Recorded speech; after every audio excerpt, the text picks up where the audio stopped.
however small, could lead to disaster. Those are the words of Germany's Foreign Minister Heiko Maas, who's been in both Athens and Ankara as tensions escalate in the eastern Mediterranean Sea.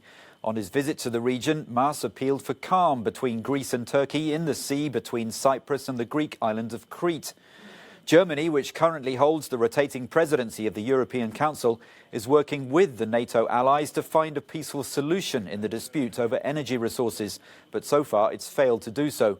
The Foreign Minister Maas also said neither the EU nor the two disputing neighbours want to settle the current dispute with military force.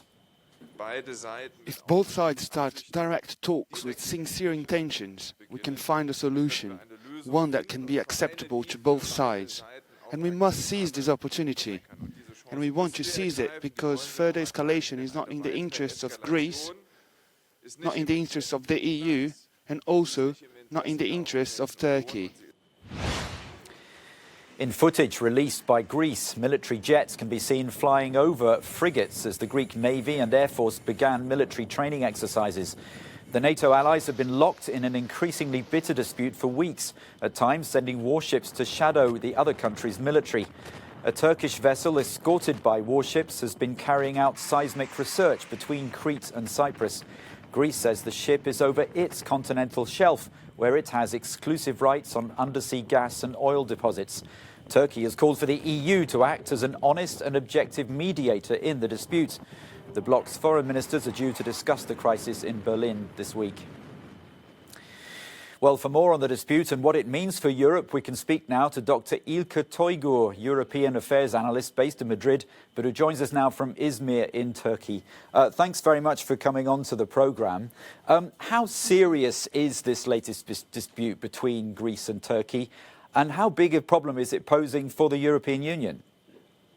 It is quite serious, actually. But when we are talking about the European Union, we should discriminate between the member states and the EU as a supranational institution, because it is important to underline that maritime borders are a national competence. So we have Greece and Cyprus totally involved in this, and France and Italy mostly getting involved in the conflict. And in the meantime, both High Representative Josep Borrell and also German officials are trying to play an intermediary role, which is very difficult for the EU because it's a side and trying to be an intermediary at the same time. So we will see what will this bring, and this will very much also connect to the bigger picture on Turkey-EU relations in general.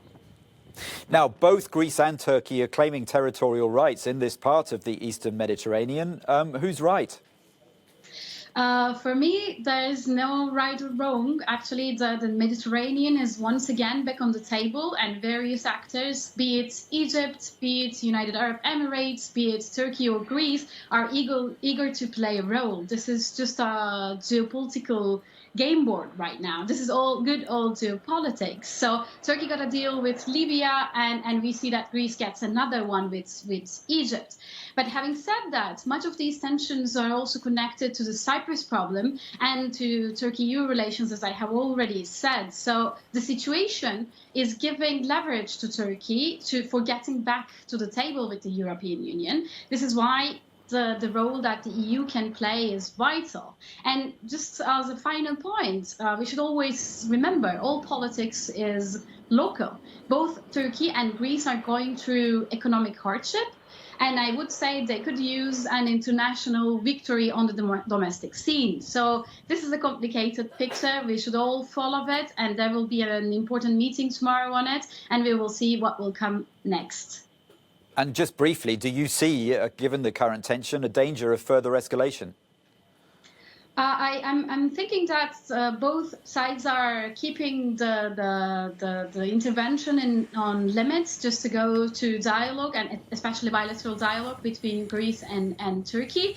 But it's always dangerous to play with fire. So even if the expectation is not going to is no more escalation and going back to the dialogue table, to diplomacy, you will never know. Both these countries have lived through various stages like this in their history. It is better to be careful in that sense. Dr. Ilke Toygur from Izmir there in Turkey, thanks very much for joining us on the programme.